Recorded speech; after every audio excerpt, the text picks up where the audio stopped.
Vamos avanzando en la epístola de Pablo a los Efesios. Abramos nuestras Biblias ahí en la epístola del apóstol Pablo a los Efesios. Esta mañana vamos a hablar de la segunda parte del capítulo 1 de Efesios. Vamos a tocar la porción que tiene que ver a partir del versículo 15 hasta el verso 23, amados hermanos. Pero antes de leer la palabra, voy a contar una ilustración de algunos hermanos que suelen utilizarla que tiene como relación con el tema de hoy, que nos va a ayudar a ya entrar en este tema que tenemos esta mañana. Una mujer se presenta a un banco para pedir un préstamo. Esta mujer, cuando va a presentar su documento, la persona que está atendiéndole en el banco le dice: ¿realmente usted es la señora tal? Sorprendido. En ese momento ella confirma que ella es exactamente esa persona. Y entonces esta persona llama al gerente del banco. El gerente del banco viene, se asesora que esta persona que está pidiendo un préstamo ahí en la caja sea efectivamente esta señora. Y entonces la hacen pasar a una sala privada. Y en esa sala privada le explican a la señora: mire señora, nosotros hace tiempo que estamos buscándola. Y esta mañana usted vino al banco. Queríamos informarle que en realidad usted tiene a disposición una herencia muy grande que ha recibido de parte de un pariente lejano que falleció, y ese pariente a usted le ha dejado una herencia muy grande. Usted tiene a disposición muchísimo dinero. La señora se sorprende. Dice: pero yo vine esta mañana a pedir un préstamo y ustedes me están dando esta noticia. Y no sabía que tenía a disposición toda esa herencia. Bueno, señora, le damos esa buena noticia. Usted realmente tiene a disposición tanto. A partir de ese día la señora cambió su manera de vivir porque había conocido lo que ya tenía. La señora fue a pedir un préstamo porque evidentemente estaba en necesidad, sin saber que en realidad ella podía prestar mucho dinero porque tenía a disposición una herencia que estaba a su disposición y a su alcance, pero ella no lo sabía. Amados hermanos, el apóstol Pablo en esta epístola a los Efesios nos está mostrando en los primeros capítulos todo lo que nosotros ya tenemos en Cristo Jesús. La idea del apóstol Pablo por el Espíritu Santo es mostrar a los santos cuál es la posición y la bendición que tenemos en la persona de Jesús. Y es muy importante, hermanos, que los hermanos que han sido llamados a liderar las iglesias, a pastorear, a predicar la palabra, los que han sido llamados a este ministerio, que puedan entender que no solo es necesario enseñar la palabra, mostrar las riquezas, las bendiciones de Dios, sino también es necesario que sean hombres de oración. Muchas veces cuando predicamos y enseñamos, la iglesia va adquiriendo conocimiento. Pero ese conocimiento adquirido todavía no ha sido una experiencia en nuestras vidas, porque capaz lo que falta es ese tipo de oración que el apóstol Pablo hace delante del Señor, para que haya un espíritu de sabiduría y de revelación en el conocimiento de todo aquel bien que ya tenemos en Cristo. Así que, si yo les pregunto, ¿qué es más importante? ¿La predicación de la palabra o la oración? ¿Qué es más importante en nuestras vidas? ¿Leer las Escrituras todos los días o nuestra vida de oración de todos los días? Bueno, hermanos, no podríamos decir que una cosa es más importante que otra, porque las dos son importantes. Tanto el leer las Escrituras como el orar al Señor hacen posible que nuestra madurez, nuestro conocimiento, pueda aumentar el conocimiento que tenemos de Dios. Pablo en este primer capítulo de la epístola a los Efesios había mostrado todo el bien que ya tenemos en Cristo Jesús, dado por el Dios y Padre. Pero ahora en la segunda parte Él ora. Él está orando y Él va a hacer una oración específica para que aquello que Él ya mostró pueda ser entendido por los santos. Vamos a leer la palabra del Señor con esta introducción. Efesios 1, a partir del verso 15. Dice así: por esta causa también yo, habiendo oído de vuestra fe en el Señor Jesús y de vuestro amor para con todos los santos, no ceso de dar gracias por vosotros, haciendo memoria de vosotros en mis oraciones, para que el Dios de nuestro Señor Jesucristo, el Padre de gloria, os dé espíritu de sabiduría y de revelación en el conocimiento de Él, alumbrando los ojos de vuestro entendimiento, para que sepáis cuál es la esperanza a que Él os ha llamado, y cuáles las riquezas de la gloria de su herencia en los santos, y cuál la supereminente grandeza de su poder para con nosotros los que creemos, según la operación del poder de su fuerza, la cual operó en Cristo, resucitándole de los muertos y sentándole a su diestra en los lugares celestiales, sobre todo principado y autoridad y poder y señorío, y sobre todo nombre que se nombra no solo en este siglo, sino también en el venidero. Y sometió todas las cosas bajo sus pies, y lo dio por cabeza sobre todas las cosas a la iglesia, la cual es su cuerpo, la plenitud de aquel que todo lo llena en todo. Está ahí la porción que vamos a comentar esta mañana. Hermanos, el apóstol Pablo en el primer versículo que leímos decía: por esta causa, por esta razón. Y eso está haciendo una conexión, como decíamos, con todo lo que él había dicho a partir del versículo 3 hasta el versículo 14. ¿Recuerdan el verso 3? Bendito sea el Dios y Padre de nuestro Señor Jesucristo, que nos bendijo con toda bendición espiritual en los lugares celestiales en Cristo. Y Él, a partir de esa eulogía, o ese hablar bien, o esa bendición, esa acción de gracias a Dios el Padre, está diciendo cuáles son esas bendiciones espirituales. Vemos a ese Dios trino, está comprometido en esta gran salvación para los creyentes. El Padre que nos escogió en Él para que fuésemos santos y sin mancha, nos predestinó para que fuésemos hijos suyos. El Hijo que vino a morir por nosotros para nuestra redención y el perdón de nuestros pecados, y el Espíritu Santo que nos sella una vez que hemos oído el Evangelio y creído, nos sella como pertenencia de Dios. Dios que nos escoge, el Hijo que nos redime, Dios el Padre que nos escoge, el Hijo que nos redime y el Espíritu Santo que nos sella.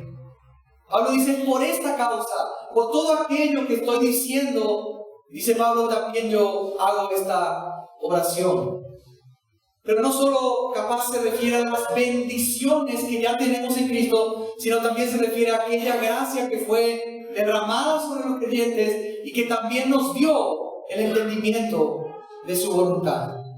¿Recuerdan cuál es la causa por la cual existen todas las cosas? El propósito eterno de Dios. La causa de Dios, ¿cuál es? De reunir todas las cosas en Cristo en la dispensación del cumplimiento de los tiempos, así las que están en los cielos como las que están en la tierra. Esa es la causa de Dios. Entonces Pablo dice: por esta causa, por esta razón, por todo lo que hemos aprendido hasta aquí, Pablo dice: también yo, también él. No solamente Pablo estaba en esa cárcel, podríamos decir solo, sino acompañado de personas que lo visitaban. Y Pablo, al haber oído, Pablo oyó de la fe de estos santos en el Señor Jesús y del amor que ellos tenían para con todos los santos. Pablo dice: yo oro por ustedes. Pero él dice, no ora de una manera, digamos, periódica, de vez en cuando. Él dice: no ceso de dar gracias por todos vosotros, haciendo memoria de vosotros en mis oraciones. Pablo oraba por los santos. Pablo clamaba al Señor por los santos constantemente. Si el Señor te está llamando a un ministerio de predicación, tienes que saber que tienes que ser un hombre de oración. Si sos un hijo de Dios, el Señor quiere que seamos hombres y mujeres de oración. Es bueno dedicarnos a la oración, recordar a los hermanos en oración, orar al Señor de gloria, al Padre de gloria, para que Él pueda revelar estas verdades a nuestros corazones, que es la parte más importante en la vida cristiana, hermanos, el entendimiento. Dios quiere que su pueblo lo conozca, entienda, tenga lucidez, tenga razón, para que pueda vivir una vida aprobada. Pablo no cesaba de orar por los santos. Y es lindo, hermanos, ver que Pablo recibe buenas noticias de los santos. ¿Qué es lo que había oído Pablo de los efesios y de las demás iglesias a quienes esta carta se escribe? Acuérdense que esta carta es una carta circular. ¿Qué había oído Pablo? He oído de vuestra fe en el Señor Jesús y del amor que tenéis para con todos los santos. Hermanos, es interesante ver que esta epístola, así como las demás que fueron escritas en este tiempo de cárcel, son llamadas las epístolas de la prisión, de la cautividad. ¿Cuáles son? Efesios, Filipenses, Colosenses y Filemón. Esas son las 4 epístolas que son conocidas como las epístolas de la prisión. La primera prisión o encarcelamiento de Pablo en Roma, 61 después de Cristo. Y Pablo recibe la buena noticia no solo acerca de los efesios, sino también, miren hermanos, en Colosenses, en el capítulo 1, Pablo dice ahí a partir del verso 3, les voy a leer, hermanos, me voy a estar esperándoles. Si quieren, hermanos, oír, me pueden oír. Si quieren seguirme, me pueden seguir. Colosenses 1:3 dice: siempre orando por vosotros, damos gracias a Dios, Padre de nuestro Señor Jesucristo, habiendo oído de vuestra fe en Cristo Jesús y del amor que tenéis a todos los santos. O sea que también a los colosenses, Pablo les dice: también de ustedes oí de vuestra fe en el Señor y del amor para con todos los santos. Pero también, cuando le escribe a Filemón, miren lo que dice de Filemón en el verso 4. Filemón tiene solamente un capítulo. Dice a partir del verso 4 en la epístola a Filemón: doy gracias a mi Dios, haciendo siempre memoria de ti en mis oraciones, porque oigo del amor y de la fe que tienes hacia el Señor Jesús y para con todos los santos. Filemón también era un hermano que estaba perseverando en la fe en Jesús y estaba demostrando su fe en Jesús a través del amor hacia todos los santos, solamente hacia algunos. También Pablo, cuando escribe a los filipenses, escribe una carta de agradecimiento, una carta del gozo, porque los filipenses estaban demostrando su amor para con Pablo, enviándole una ayuda. Los hermanos de Filipos eran hermanos que ayudaban al apóstol Pablo y demostraban el amor para con la obra del Señor y los santos. Así que, hermanos, no solamente a los efesios, sino también a los demás, Pablo había oído. ¿De quién había oído eso Pablo? Probablemente de Tíquico. Tíquico era aquel que había recibido el encargo de enviar esta epístola a los efesios, como también la epístola a los colosenses. Tíquico evidentemente fue visitó a Pablo y le dijo: hermano, los hermanos están perseverando en la fe en Jesús y tienen amor para con todos los santos. Hermanos, nosotros no podemos separar la fe en Jesús del amor a todos los santos. El apóstol del amor. ¿Quién era el apóstol del amor? El apóstol Juan. El apóstol del amor, en su primera epístola, dice en el capítulo 3, al versículo 14, Juan dice así: nosotros sabemos que hemos pasado de muerte a vida en que amamos a los hermanos. El que no ama a su hermano permanece en muerte. Todo aquel que aborrece a su hermano es homicida, y sabéis que ningún homicida tiene vida eterna permanente en él. En esto hemos conocido el amor, en que Él puso su vida por nosotros. También nosotros debemos poner nuestras vidas por los hermanos. Pero el que tiene bienes de este mundo y ve a su hermano tener necesidad y cierra contra él su corazón, ¿cómo mora el amor de Dios en él? Hijitos míos, no amemos de palabra ni de lengua, sino de hecho y en verdad. Santiago decía, hermanos, que la fe sin obras es una fe muerta. La fe en Jesús es demostrable a través del amor para con todos los santos, y el amor se demuestra de una forma práctica. Así que el que dice que cree en Dios, pero no ama a su hermano, es un mentiroso. En 1 Juan, siempre al capítulo 4, Juan dice, nosotros, al verso 19, le amamos a Él porque Él nos amó primero. Si alguno dice, yo amo a Dios, y odia a su hermano, es mentiroso. Pues el que no ama a su hermano a quien ha visto, ¿cómo puede amar a Dios a quien no ha visto? Hermanos, Pablo había oído de la fe que estos santos tenían en el Señor y del amor para con todos los santos. Y esto lo había impulsado a hacer oraciones por ellos, con un motivo de gratitud a Dios. Él había sido impulsado por la buena noticia de que los santos eran santos verdaderos, porque se estaban amando de tal manera que manifestaban que su fe en Jesús era una fe genuina. Hermanos, nosotros hemos bautizado a mucha gente que ha declarado su fe en Jesús, ha manifestado públicamente que creen en Jesús, pero que lastimosamente no han demostrado el amor para con los santos, no han perseverado en los caminos del Señor ni en la doctrina del Señor, y por ende nosotros tenemos el derecho, dado por Dios y las Escrituras, de dudar de que hayan entendido el porqué. No todo el que me dice Señor, Señor será salvo, sino el que hace la voluntad de mi Padre que está en los cielos. Pablo oyó de la fe en Jesús y del amor que estos tenían para con todos los santos, y por eso oraba. Pero hermanos, no solamente Pablo fue impulsado por esta buena noticia a orar, sino también Pablo tenía un contenido. ¿Cuál era el propósito? ¿Cuál era el motivo de la oración de Pablo? Y vamos a ver, hermanos, en este texto que vamos a leer ahora, volvemos a Efesios 1, ¿por qué oraba Pablo? ¿Cuál era la razón de la oración, de su clamor ante Dios? En el verso 17 dice, para que el Dios de nuestro Señor Jesucristo, el Padre de gloria, os dé espíritu de sabiduría y de revelación en el conocimiento de Él. La palabra aquí en el conocimiento es en el pleno conocimiento de Él.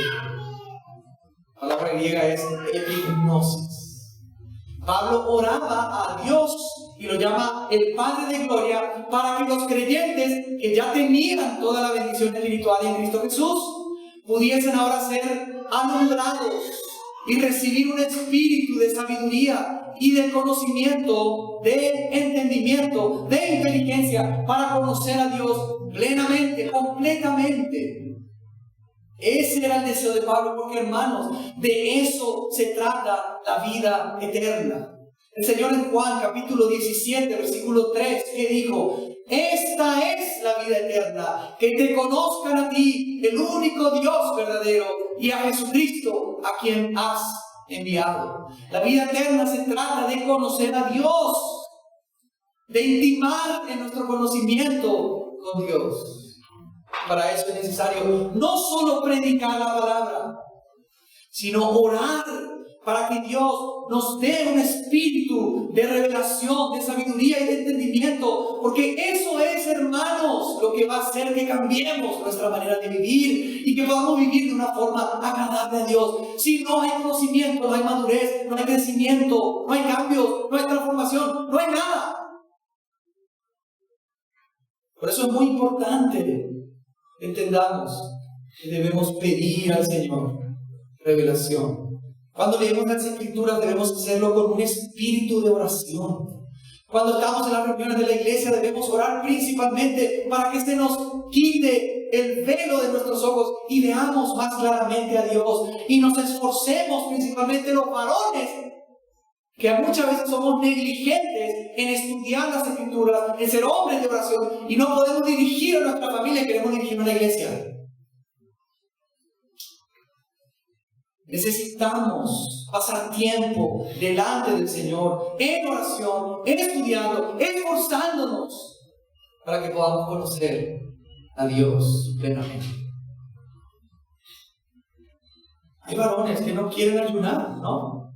Lo único que hacen es pensar en comida y no pueden renunciar a un plato de comida para dedicarse a orar por su familia, por su esposa, por sus hijos, por la iglesia, por los asuntos de Dios.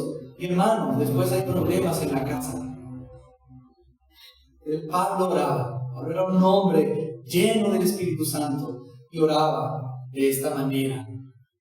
Pero miren también cómo oraba por los filipenses. Me voy a concentrar en estas 4 epístolas de la prisión. ¿Cuáles son? Efesios, Filipenses, Colosenses y Filemón. Esas 4. Miren lo que dice Pablo en favor de los filipenses en el verso 9 del capítulo 1. Miren cómo oraba Pablo.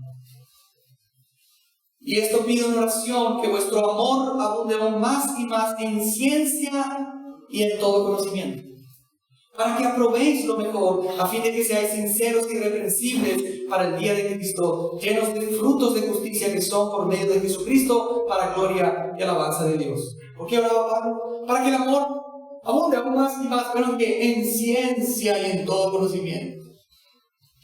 Hermanos, es importante. Dios quiere un pueblo que conozca, que tenga revelación, que tenga entendimiento de Dios, que conozcamos a Dios. Y Dios se ha revelado a través de nosotros, a través de las Escrituras. Hermanos, y principalmente los varones, también las mujeres, pero principalmente los varones y jóvenes, tenemos que ser hombres que conocen las Escrituras, que manejen con precisión las Escrituras, porque esa es nuestra salvación de nosotros mismos, de una vida precaria, de una vida que no agrada a Dios. Pablo no oraba para que podamos tener riquezas materiales, fama y que nuestros sueños se realicen. No, Pablo no oraba por eso. Lo que estaba en el corazón de Pablo era revelación, conocimiento de Dios. Miren cómo oraba por los colosenses, cómo oraba por los colosenses. Verso 9 del capítulo 1 de Colosenses. Por lo cual también nosotros desde el día que lo oímos no cesamos de orar por vosotros y de pedir que seáis llenos de conocimiento de su voluntad en toda sabiduría e inteligencia espiritual, para que andéis como es digno del Señor, agradándole en todo, llevando fruto a toda buena obra y creciendo en el conocimiento de Dios. Pablo estaba en la cárcel, su espíritu estaba libre. Él fue encarcelado, pero su espíritu estaba libre y en el espíritu oraba delante del trono de la gracia con el propósito principalmente de que los creyentes pudiesen tener sabiduría, revelación, entendimiento para conocer a Dios. Hermanos, si queremos conocer a alguien, debemos pasar tiempo con ese alguien. Ustedes saben que hay matrimonios que están casados hace muchos años y no se conocen. No se conocen. ¿Por qué? Porque no han pasado tiempo hablando, abriendo sus corazones. Y hoy tienen problemas. Porque no se conocieron. Se fueron los hijos, se quedaron solos y descubrieron que vivían con un desconocido. Debemos pasar tiempo con el Señor. Que no nos suceda que cuando venga el Señor a casarse con su iglesia, no conozcamos al Señor. Hermanos, este tiempo es un tiempo para conocer a Dios. Nuestra vida debe estar siendo invertida para conocer a Dios. Y el conocimiento de Dios debe aumentar, hermano. No podemos conocer a Dios de la misma manera que lo conocíamos hace 20 años. Porque aumentar nuestro conocimiento de Dios. Y para eso debemos esforzarnos, fortalecernos en la gracia, estudiar su palabra, leer buenos libros, escuchar predicaciones y orar, pasar tiempo a solas con el Señor y pedir, como pedía Pablo. Pablo también pedía por Filemón. ¿Saben lo que pedía por Filemón? En el verso 4 dice: doy gracias a mi Dios haciendo siempre memoria de ti en mis oraciones, porque oigo del amor y de la fe que tienes hacia el Señor Jesús y para con todos los santos. Y en el 6 dice: para que la participación de tu fe, Filemón, sea eficaz en el conocimiento de todo el bien que está en nosotros por Cristo Jesús. Pablo oraba para que este hermano Filemón pudiese participar con una fe que sea eficaz en el conocimiento de todo el bien que está en nosotros por Cristo Jesús. No es suficiente tener conocimiento, sino también revelación. Esta mujer, cuando fue avisada de que tenía una herencia, la mujer cambió su estilo de vida. Ya no tenía que ir al banco a pedir prestado, porque ella sabía que tenía mucho a disposición, porque se le mostró y sus ojos fueron abiertos. Amén. El Señor abra nuestros ojos para que sepamos, hermanos. El Señor quiere un pueblo sabio. Él aborrece un pueblo necio. Ustedes saben, hermanos, que estoy leyendo en el plan de lectura de este año, en el Antiguo Testamento. Hermanos, es bueno tener un plan de lectura de la Biblia. El que no tiene un plan de lectura de la Biblia, no digo que sea obligatorio, pero el que no es disciplinado en su lectura cotidiana, no va a crecer. Va a leer cuando quiera, cuando tenga ganas, y va a leer de forma desordenada. Es bueno, es saludable al espíritu. La carne no va a querer, pero cuando tenemos un plan de lectura y estamos ordenados, hay gente que está hace 40 años en la iglesia y no tiene un plan de lectura, no lee la Biblia todos los días. Yo no puedo creer que suceda eso todavía, pero sucede. Así que es bueno poder leer la palabra del Señor de forma ordenada y dedicarnos a eso. Estamos aplicando lo que estamos aprendiendo. Y en Jeremías, el Señor está anunciando juicio a su pueblo que iba a llegar.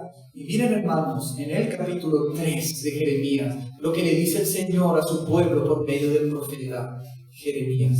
Voy a leer a partir del versículo 14. El Señor está exhortando a su pueblo a que se convierta. Dice ahí en el 3:14, convertíos, hijos rebeldes, dice Jehová, porque yo soy vuestro esposo. Y os tomaré uno de cada ciudad y 2 de cada familia y os introduciré en Sion, si se convierten. Y os daré pastores según mi corazón, que os apacienten con ciencia y con inteligencia. Hermanos, una de las maneras que Dios bendice a su pueblo es dándole a su pueblo, a sus iglesias, pastores según su corazón, que puedan pastorear a su pueblo con ciencia y con inteligencia de Dios. Qué bueno, hermano, como digo siempre, que haya consejería en la iglesia.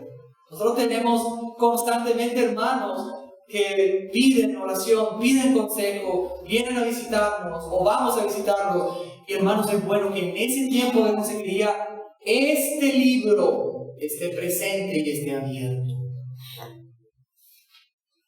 Es bueno que en la vida de la iglesia los pastores, hay que orar para que los pastores sean hombres de oración, hombres que están vertidos en las Escrituras, que pasan tiempo en las Escrituras.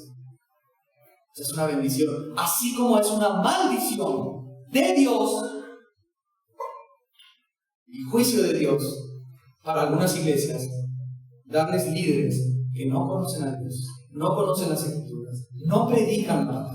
Predican sus pensamientos, entretienen a la iglesia. Y la iglesia domingo tras domingo está participando en un show. Es una maldición, es un juicio para la iglesia. Así que oremos para que el Señor nos dé pastores según su corazón. ¿Ustedes recuerdan lo que sucedió en la iglesia primitiva en Hechos capítulo 6? Sucedió una necesidad. Aumentaba el número de los creyentes y por ende las viudas, y ya no había posibilidad de poder cubrir las necesidades en las mesas, la distribución de la comida. ¿Qué hicieron los apóstoles? Bueno, dijeron, no es bueno, hermano, metámonos eso en la cabeza. No es bueno, dijeron los apóstoles, que nosotros dejemos el ministerio de la palabra para servir a las mesas. Entonces, ¿qué van a hacer? Van a elegir de entre ustedes 7 varones de buen testimonio, llenos del Espíritu Santo y de sabiduría, a quienes encargaremos este trabajo. Y nosotros persistiremos en la oración y en el ministerio de la palabra. Un pastor principalmente está buscando la presencia de Dios en oración y a través del estudio de la palabra. Se le tiene que quemar los ojos de estudiar. Y si uno quiere liderar, tiene que liderar con el conocimiento de Dios, para que la iglesia, el pueblo de Dios, escuche a Dios, no a Él. Acá no estamos para dar nuestras opiniones. Estamos para decir lo que el Espíritu reveló en las Escrituras. Ese es el alimento que necesita su pueblo. En Jeremías capítulo 4, el Señor dice a su pueblo, quebrantamiento, al verso 20, quebrantamiento sobre quebrantamiento es anunciado, porque toda la tierra es destruida, de repente son destruidas mis tiendas, en un momento mis cortinas. ¿Hasta cuándo he de ver bandera? ¿He de oír sonido de trompeta? Verso 22. Porque mi pueblo es necio. La persona necia es alguien que tiene aquí la verdad, pero no quiere ver. No la quiere ver. Y la Biblia está cerrada, no la abre, no busca. El Señor dijo, tienen mi ley, pero se volvieron necios. Porque mi pueblo es necio, no me conocieron, son hijos ignorantes y no son entendidos. Sabios para hacer el mal, pero para hacer el bien no supieron. Hermano, no hay chance de crecer en la vida cristiana si no pasamos tiempo delante del Señor, en su palabra, leyendo las Escrituras con un espíritu de oración. Y no hay chance, si somos líderes, de que la iglesia pueda crecer según la voluntad de Dios si no pasamos tiempo clamando a Dios como Pablo. Amén. Yo quiero pueblo, no necio, sino sabio. En el capítulo 9 de Jeremías hay un texto muy famoso en el verso 23 que dice, así dijo Jehová, no se alabe el sabio en su sabiduría, ni en su valentía se alabe el valiente, ni el rico se alabe en sus riquezas. Mas alábese en esto el que se hubiere de alabar. ¿En qué? En entenderme y conocerme, que yo soy Jehová, que hago misericordia, juicio y justicia en la tierra, porque estas cosas quiero, dice Jehová. ¡Aleluya! Podemos alabarnos en que conocemos y entendemos a Dios, pero ese conocimiento y ese entendimiento no va a venir de forma automática. Si somos intencionales y estudiamos y leemos, hermanos, ese conocimiento va a ser aumentado. Y si tenemos un espíritu de humildad y de oración, hermano, por favor te pido, no destruyas tu casa, tu matrimonio, tus hijos, porque después vas a llorar sangre. Necesitamos familias con líderes, con pastores que pastoreen a sus familias. Hombres que puedan decirle a sus esposas cuando les preguntan ¿qué significa lo que dijo el pastor? Y él abra su Biblia y explique, como dice el apóstol Pablo. A las mujeres no les es permitido enseñar en la congregación. Aprendan en silencio, dice la palabra en 1 Corintios 14. Y si tienen alguna duda, pregúntenle en su casa a sus maridos. Y que no suceda así, pero yo le pregunto, no sabe. No me sabe responder. Bueno, no decirle que la palabra muestra que tiene que saber. ¿Amén? Esa es nuestra responsabilidad. El marido está para sustentar a la familia y para cuidar a la familia. Y no es solamente un sustento material, también es espiritual. Los hijos y la esposa necesitan alimentarse de la palabra de Dios. Yo no puedo andar predicando si primero estoy haciendo morir de hambre a mi familia, en mi casa. Amén. Efesios 1. Vamos allá. Pablo oraba para que el Dios, el Padre de gloria, os dé un espíritu de sabiduría y de revelación en el pleno conocimiento de Él. Ese era el motivo por el cual Pablo oraba. Y ahora, hermanos, Pablo avanza y pide por tres cosas particulares. Vamos a ver tres cosas de forma particular por las cuales Pablo estaba orando. Dice en el verso 18, alumbrando los ojos de vuestro entendimiento, en otras versiones dice de vuestro corazón, para que sepáis cuál es la esperanza a que Él os ha llamado, 1, cuáles las riquezas de la gloria de su herencia en los santos, 2, y cuál la supereminente grandeza de su poder para con nosotros los que creemos según la operación del poder de su fuerza, 3. Pablo oraba de forma especial para que el Espíritu Santo internamente traiga luz en la vida de los santos y ellos puedan entender y saber tres cosas que ya tenemos. La primera, ¿cuál es, amados hermanos? Que sepamos cuál es la esperanza a que Él os ha llamado. Pablo decía a Tito en su epístola que Dios, que no miente, prometió la vida eterna. La esperanza de la vida eterna, dice. Y más adelante en el capítulo 2 dice, la esperanza de la venida gloriosa de nuestro gran Dios y Salvador Jesucristo. ¿Saben qué pasa? Pablo en Romanos capítulo 5 dice así, hermanos amados de mi alma, a la iglesia que estaba en Roma.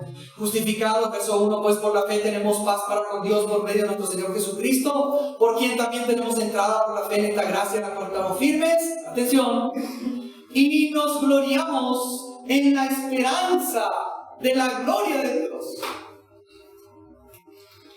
Pablo oraba para que los santos pudiesen saber cuál es la esperanza de nuestro llamamiento. Él nos llamó a salvación con un destino final que tiene que ver con la gloria de Dios.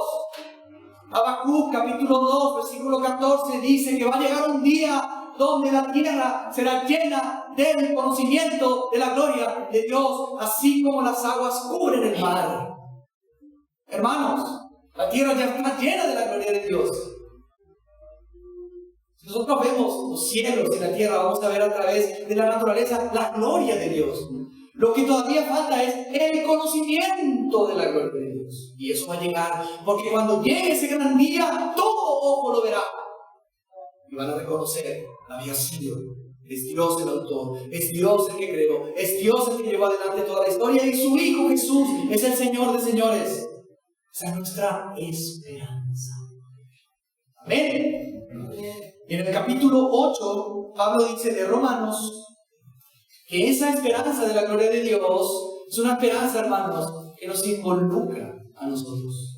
A partir del verso 18, Pablo está hablando de otro tema y dice ahí en el verso 18, pues tengo por cierto que las aflicciones del tiempo presente no son comparables con la gloria venidera que en nosotros ha de manifestarse, porque el anhelo ardiente de la creación es el aguardar la manifestación de los hijos de Dios.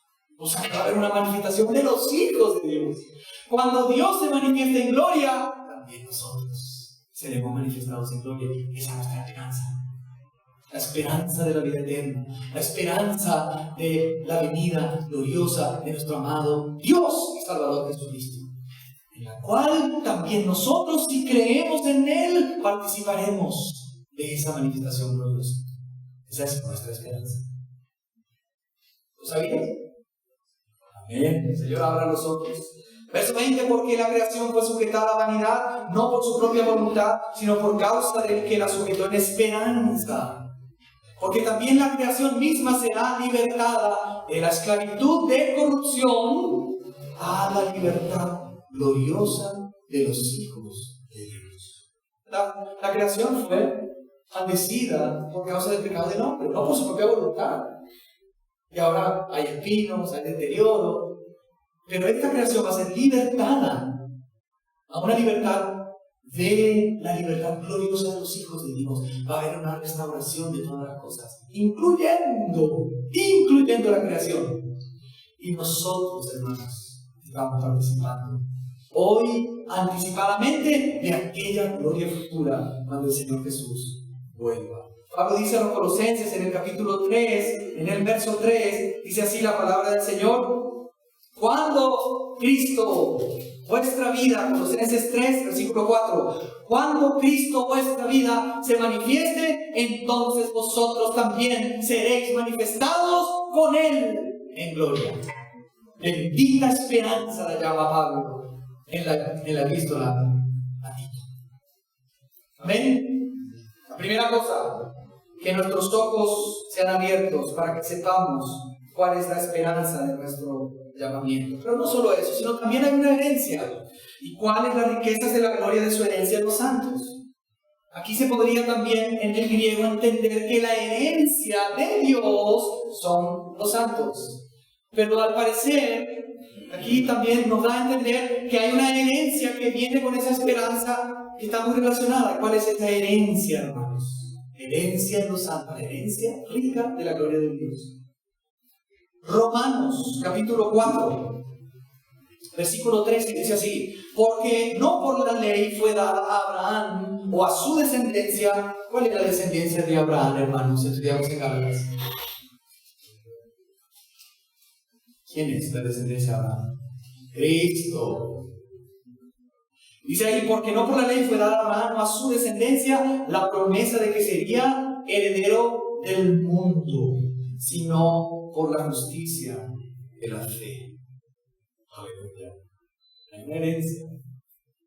¿Se acuerdan lo que le dije la semana pasada en Salmos 2? El padre le dice al hijo: pídeme y te daré por herencia, no las iglesias solamente, no, las naciones. Y Pablo en el capítulo 8 dice que somos coherederos de Dios, herederos de Dios y coherederos con Cristo. En 8:16 de Romanos, Pablo dice: el Espíritu mismo da testimonio a nuestro espíritu de que somos hijos de Dios, y si hijos, también herederos de Dios y coherederos con Cristo, si es que padecemos juntamente con Él, para que juntamente con Él seamos glorificados.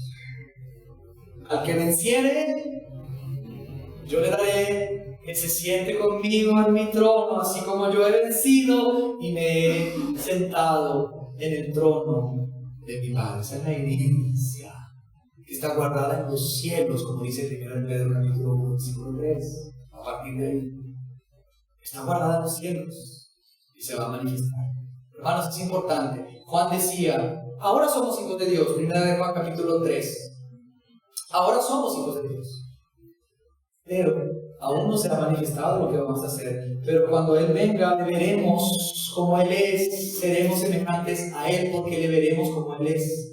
Hermanos, no podemos ver la gloria de Jesús si primero no somos glorificados. Este cuerpo no va a resistir tanta gloria, no se puede. Si alguien hoy ve a Jesús en su máxima expresión de gloria, se muere. A no ser que tenga ya un cuerpo glorificado. El cuerpo glorificado tiene como objetivo que podamos aguantar, resistir y disfrutar la belleza de nuestro Señor Jesús por los siglos de los siglos. Hermanos, esa es la esperanza de nuestro llamamiento y es las riquezas de la gloria de Dios en los santos. Pero Pablo no oraba solo por esto, también oraba para que nosotros pudiésemos saber, como dice la Biblia de las Américas. Acá dice la tercera cosa: la supereminente grandeza de su poder. La Biblia de las Américas dice lo extraordinario de su poder. Increíble, hermano, el poder de Dios es increíble. La supereminente grandeza de su poder, ¿para quién? ¿Para con todos? No está a disposición de todos. Para con nosotros los que creemos. Cuando creemos en Dios, nacemos de Dios y tenemos de parte nuestra el poder de Dios. Todo lo puedo en Cristo que me fortalece, que me reviste de poder. Y en esta misma epístola el apóstol dice en el capítulo 3, al versículo 20: y aquel que es poderoso para hacer todas las cosas mucho más abundantemente de lo que pedimos o entendemos, según el poder que actúa en nosotros. A Él sea la gloria en la iglesia de Cristo Jesús por todas las edades, por los siglos de los siglos. Amén. Hermanos, el poder de Dios está a nuestra disposición. Poder para cambiar, para transformar, para vencer al pecado, para predicar el evangelio y que la gente se salve, para edificar la iglesia, para vivir una vida santa. Poder de Dios. No hemos recibido un espíritu de cobardía, sino de poder y de dominio propio. ¿Amén? Ese poder está en nosotros por el Espíritu Santo. Y hermanos, ese poder se manifestó. No es un poder que no demostró el poder. Ese poder, la palabra es dunamos, que tiene que ver, de ahí viene la palabra dinamite o dinamita. Es un poder explosivo, pero la idea en el griego es un poder constante. Tenemos una dinamita dentro constante que nos puede capacitar. Porque si el espíritu de aquel que resucitó a Jesucristo de los muertos está en vosotros, ese espíritu también vivificará nuestros cuerpos mortales. Así que hay poder para vencer. El Evangelio es poder de Dios para todo aquel que cree. Primeramente del judío y también del griego. Tienes poder. El poder de Dios. ¿Creemos eso? Aleluya. Apropiémonos, hermanos, de estas verdades. Porque estas verdades son necesarias para nuestro andar. ¿Cómo se demostró ese poder? Ese poder operó ¿en quién? En Cristo. Resucitándole de los muertos. Hermanos, imagínense la resurrección del Señor. Qué poderosa habrá sido. Ese momento histórico donde esa roca fue removida, donde el cuerpo del Señor volvió a vivir, seguramente hubo un resplandor. Eso se ve en los evangelios, hermanos. Fue una resurrección poderosa, de poder. Y resucitó con un cuerpo glorificado que va a tenerlo para siempre. Al punto que sus discípulos no le reconocían. Pero no solamente el poder de Dios se limitó a resucitar a Cristo de entre los muertos. Yo siempre me pregunto, hermanos, acá voy a hacer una paréntesis. Ustedes saben que el cristianismo tiene una verdad que es diferente a todas las demás religiones, que hace que sea único. ¿Cuál es esa verdad?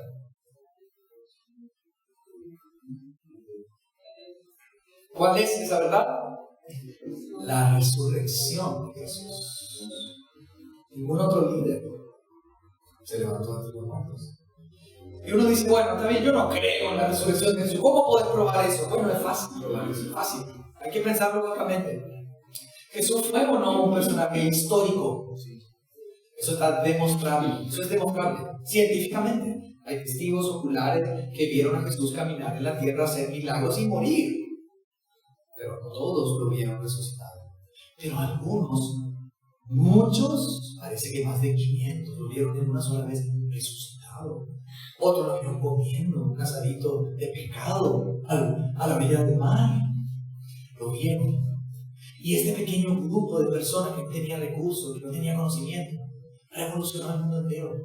Y hoy, después de 2000 años, el cristianismo sigue avanzando y el evangelio sigue creciendo. ¿Cómo es posible que personas sin recursos, personas que estaban desmotivadas porque su líder había sido muerto, hubiesen tenido un cambio pero tan grande que dieron su vida? Fueron quemados, azotados. Dice que Matías fue crucificado y mientras estaba siendo crucificado, estaba predicando el evangelio. Arrepentíos de vuestros pecados mientras moría en la cruz. A Pablo le cortaron la cabeza, a Pedro lo crucificaron. Al contrario, no soy digno de ser crucificado como mi Señor. ¿Cómo es posible que estos hombres hayan tenido el valor para morir si mueren por una mentira? No, ellos vieron a Jesús, caminaron con Jesús, tocaron a Jesús, y vieron al Dios de gloria y también lo vieron ascender a los cielos. Y ellos tenían la esperanza de su segunda venida, por eso dieron la vida y por eso predicaron hasta llenar la tierra del evangelio. Ese poder que resucitó a Jesús de entre los muertos actúa en favor nuestro. Y no solo lo resucitó, lo ascendió. Y no lo levantó solo en el primer cielo, el cielo atmosférico, podríamos decir. No, pasó el primer cielo, el segundo cielo, donde están los espíritus, las huestes. Y Jesús pasó gloriosamente y públicamente dijo: acá estoy subiendo al trono por encima de todos ustedes que se rebelaron contra mí. Y ascendió y llegó al tercer cielo, donde está el trono del Padre. Y ahí se cumple esa palabra, esa promesa del Salmo 110. Sube a mi diestra, hijo mío, siéntate aquí a mi diestra, hasta que yo ponga a todos tus enemigos por estrado de tus pies. Y esta epístola, hermanos, nos muestra, la semana que viene vamos a verlo, que estamos sentados juntamente con Él en los lugares celestiales. Aleluya. Quiere decir que nosotros también estamos por encima de todo señorío, potestad, huestes, autoridad, en Cristo y por Cristo. Esa es tu posición. Así que no te levantes de la cama, no te sientes, no salgas de la cama antes de recordar que estás sentado allá, por encima de todo. Cuando te recordás que estás sentado con Cristo juntamente en los lugares celestiales, entonces tu vida cambia. Todo tiene un sentido diferente, porque hemos entendido nuestra posición en Cristo. Este poder se manifestó resucitando a Jesús de entre los muertos y ascendiéndolo a su diestra. Y hermano, recibió un nombre, ¿saben? Recibió un nombre, porque él no tenía todavía ese nombre, porque es un nombre que se le dio a Jesús hombre. Como hombre se le dio un nombre, como hombre. Dios y hombre. Pero recibió el nombre. ¿Y saben qué dice la carta a los Filipenses? Dice, en ese nombre, el Señor Jesús, que toda rodilla se va a doblar y toda lengua confesará que Jesús es el Señor. Hebreos capítulo 1 dice así, hermanos, no puedo dejar de leer este texto que me viene a la mente. Hebreos capítulo 1, verso 1 en adelante, dice así: Dios, habiendo hablado muchas veces y de muchas maneras en otro tiempo a los padres por los profetas, en estos postreros días nos ha hablado por el Hijo, a quien constituyó heredero de todo y por quien asimismo hizo el universo. Aleluya. El cual, siendo el resplandor de su gloria y la imagen misma de su sustancia, y quien sustenta todas las cosas con la palabra de su poder, habiendo efectuado la purificación de nuestros pecados por medio de sí mismo, se sentó a la diestra de la majestad en las alturas, hecho tanto superior a los ángeles, cuanto heredó más excelente nombre que ellos. ¡Aleluya! Él ha heredado un nombre que está por sobre todo nombre. Y en ese nombre, hermanos, es que somos salvos, somos edificados y seremos glorificados. El nombre de Jesús. Él es superior a los ángeles. Hermanos, miren que los ángeles son poderosos. Tienen mucha gloria. Jesús es superior. Él es superior a Moisés. Él es superior a Josué. Él es superior a cualquier hombre en esta tierra. Él es el Señor de señores. Y es nuestro Dios y nuestro Salvador. Viendo a Efesios, Pablo dice que sometió todas las cosas bajo sus pies. Ese sometimiento, hermano, no es solamente ahora en este siglo, no es solamente en este tiempo. Y cuando vendrá, también en el nuevo mundo, en el siglo venidero que se inaugura en su segunda venida. En la segunda venida del Señor empieza el siglo venidero, y también en ese siglo Él es el Señor de señores. La Biblia de las Américas dice, acá dice sobre todo principado y autoridad, pero la Biblia de las Américas y la textual dice muy por encima de todo principado, autoridad, poder, señorío. Muy por encima. No hay comparación. Amén. Sometió todas las cosas bajo sus pies y lo dio por cabeza sobre todas las cosas. ¿A quién? A la iglesia. Lo dio por cabeza sobre todas las cosas a la iglesia. Y aquí me encanta la traducción, la nueva traducción viviente, que dice así: Dios ha puesto todo bajo la autoridad de Cristo, a quien hizo cabeza de todas las cosas para beneficio de la iglesia. Eso también tiene sentido en el griego. No solamente lo dio como cabeza sobre todas las cosas a la iglesia, sino también en beneficio de la iglesia, en favor de la iglesia. Así que, hermanos, lo que es de Cristo ahora es nuestro por el Espíritu. Eso está a favor tuyo, por la fe en el Evangelio de Jesucristo. Cree en Jesús, serás salvo y tendrás una posición excelente, porque la posición de nuestro Salvador es excelente. Hermanos, Él es la cabeza de la iglesia y no. Algunos hermanos nuevos que a veces ven la vida de la iglesia o vienen y ven a algunos hermanos que están más en vista y dicen, hermano, vos que sos cabeza de la iglesia. No. Eso hay que corregir. Urgente, no hay que tolerar que nadie te diga que sos cabeza de la iglesia, porque es el Señor la cabeza de la iglesia. Es cabeza del Señor. Claro, el Señor da hermanos para que puedan liderar, pero son hermanos. Y hay que llamarle hermano. Porque aunque tiene un oficio pastoral, no es bueno que tengamos títulos. No es saludable. ¿Saben por qué, hermano? No es saludable para los hermanos en su crecimiento. Porque empiezan a creerse algo. hermano tal. Tiene un oficio, claro, yo no me olvido que es una autoridad puesta por el Señor. Pero la cabeza es el Señor, no el hermano. Nada que ver. Y la autoridad máxima es la palabra, no la palabra del hermano. Él es la cabeza de la iglesia. Con esto no estoy incentivando a la rebelión, a los pastores. No, sujetados a vuestros pastores, pero como hermanos. Y los pastores deben sujetarse al consejo de los hermanos. Y entre ellos deben sujetarse. Y deben ser humildes. Y escuchar. Porque si la palabra dice, hermano, mira, vos dijiste esto, pero la palabra dice otra cosa, el hermano tiene que decir, me equivoqué. Amén. Él es cabeza, yo edificaré mi iglesia. La iglesia, que es la primera vez que en esta epístola se escucha la palabra iglesia. ¿Cuál es el tema central de esta epístola? La revelación del misterio de Cristo, que es la iglesia. Esta epístola está centrada, enfatizando principalmente la verdad acerca del cuerpo de Cristo, que es la iglesia. Ahora, aunque aquí por primera vez se dice iglesia, ya en el capítulo 1 se había nombrado implícitamente, diciendo que tanto los judíos como los gentiles, habiendo oído y creído en el Evangelio, ahora son sellados por el Espíritu Santo. Esa es la iglesia. Amén. La iglesia, ¿qué es, hermanos? Vamos terminando. Es su cuerpo. Somos el cuerpo de Cristo. Él es la cabeza y nosotros somos su cuerpo. Así que como cuerpo de Cristo y miembros del cuerpo de Cristo, en primer lugar tenemos que estar sujetos a la cabeza. ¿Qué dice la cabeza?